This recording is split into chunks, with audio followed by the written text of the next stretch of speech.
እንደተገፋ በዚህ ማወቅ አለበት ፈረንጁ። አብርሽ እንደተገፋ ለአብርሽ አጠገቡ ማንም እንደሌለው በዚህ ማወቅ ትችላለህ። የታመመ ሰዓት አጠገቡ ያልኖሩ ሰዎች ሲሞት ነው አጠገቡ የሚመጡት? ንገረኝ።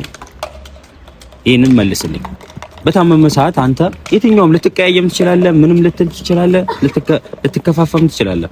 ግን በታመምክ ሰዓት አጠገብ ካልመጣ ማንኛውም ሰው ያኛው ሰው ምንም ጠቀሜታ የለውም።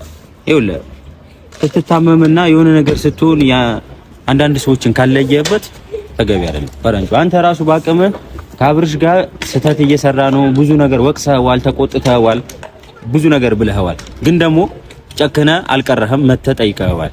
ግን ሌላ ሰው ካንተ የሚቀርብ ሰው የለም ለአብርሽ መቶ ጠይቆታል? እኛ አይደለን አጠገቡ የነበርነው? እኔ ሄርሜላ ብሩክ እንዳየህን ከሆነ አይደል? ይሄንን ነገር ከምን ትወስደዋል? እስኪ ንገረኝ። ማለት ምን ብለህ ታስብበታለህ? ይሄን ነገር ፈረንጁ ከአብርሽ ጎን ነን፣ ነገር እንዲፈታ እንፈልጋለን፣ እንዲታረቁ እንፈልጋለን ስትሉ ነበር አይደለ? እንዲታረቁ የምትፈልጉ ከሆነ በአንድ ሳይድ ብቻ ሆናችሁ አይደለም ነገሩን ማየት ያለባችሁ።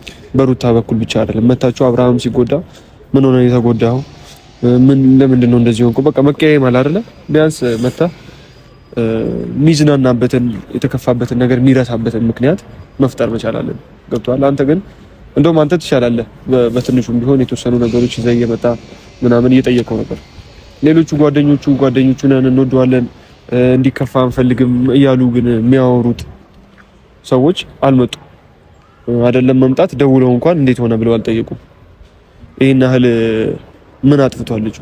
ምን ቢያደርግ ነው ይሄን ያህል የሚገፋው?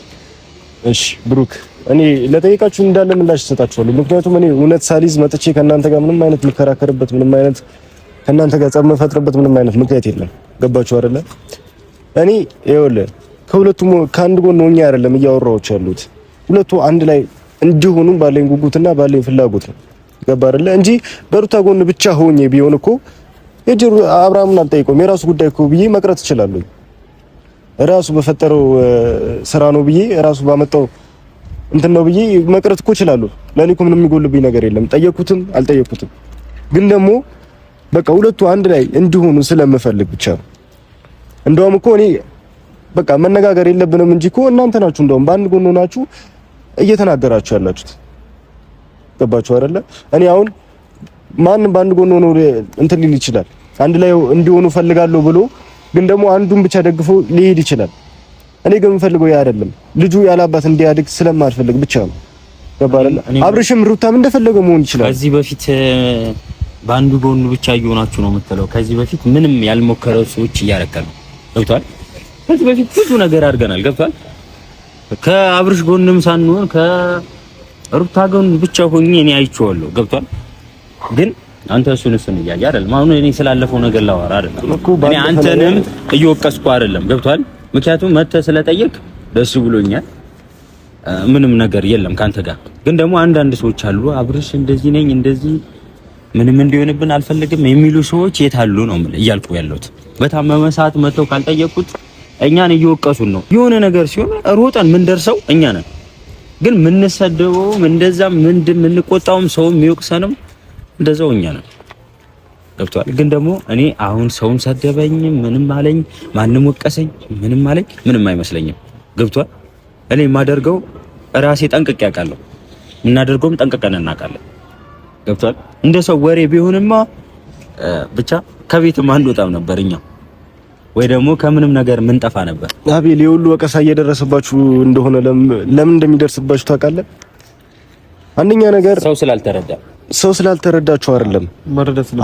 ስለማይፈልግ አንደኛ ነገር እያደረጋችሁት ያለው ነገር ማንንም ደስተኛ አያደርግም። ገባ አይደለ? ማንም ሊደሰት አይችልም በእናንተ ስራ። የአብርሃም ደስታ ያስደስታል፣ አንተን ያስደስታል። እኔ ነገርኩ። አይ ሊመጣይቀን ቀጥታ መልስልኝ። በቃ ለምንድን ነው የማያስደስተኝ? ስለዚህ እሱ ሊያስደስተው የሚችል ነገር በሙሉ ማድረግ ትችላለህ ማለት ነው እኮ እያልኩ ያለሁት እኮ በአንድ ጎን ሆናችሁ ነው። እናንተ ናችሁ እንደውም በአንድ ጎን እየሆናችሁ ያላችሁት። ይሄን መልስልኝ። አብርሃም ሊያስደስተው የሚችለውን ነገር በሙሉ ከማድረግ ወደ ኋላ አትልም አይደል? ጓደኛው ከሆንክ ለማንም ሰው አደርገዋለሁ እንኳን ለአብርሃም። ግን ደግሞ አንዱ ሰው እየተጎዳ አይደለም፣ አንዱ ሰው የምታስደስቱት ለምን? ባልና ሚስት ናቸው። ገባ አይደለ? ባልና ሚስት ሲሆን አንድ ሰው ነው፣ አንድ ናቸው። በቃ አንዱን አስከፍታችሁ አይደለም አንዱን ደስተኛ ብታደርጉት። ከቻላችሁ ሁለቱንም ደስተኛ ለማድረግ ሞክሩ እንጂ አንዱ እየተደሰተ አንዱ እያለቀሰ አይደለም።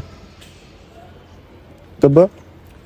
እንደዚህ ደግሞ ስታረጉ ማንም መጥቶ ሊናገራችሁ ማንም እኔም ያደረኩት ነገር ስለሆነ ነው። ገባ አይደለ? እየሰራችሁ ያለው ነገር ደስ ስለማይል ብቻ።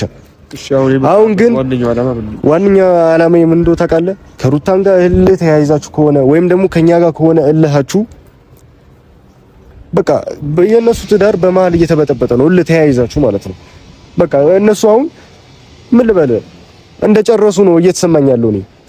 ለዛም ነው ዛሬ ማውራት ካለብን እንድናወር የመጣሁት። ምክንያቱም ወደ መጨረሻ እየደረሱ ስለሆነ ማለት ነው። ከዚህ በፊት እስከ መፈረም ድረስ ደርሰዋል። አሁን ደግሞ ተቀራረቡ ስንል አሁን ደግሞ ድጋሚ ደግሞ ሊቀራረቡ የሚችሉበት ምንም አይነት አጋጣሚ ይኖራል ብዬ አላስብም። ግን ደግሞ ሄርሜላ በእናንተ እጅ ነው ያለችው፣ አብርሽም ይመስለኛል በእናንተ እጅ ነው ያለው። ስለዛ እልህ ተያይዛችሁም ከሆነ የሁለቱ ትዳር አይበርበት። ምን እያልክ ነው? በእናንተ እጅ ነው ሄርሜላ፣ በአብርሽም በእናንተ እጅ ነው። ምን ማለት ነው? እነሱ ሕፃን ናቸው። በረንጁ እስኪ ንገረኝ።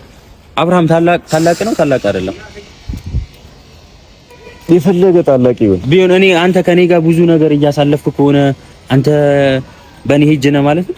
ኖ አይደለም።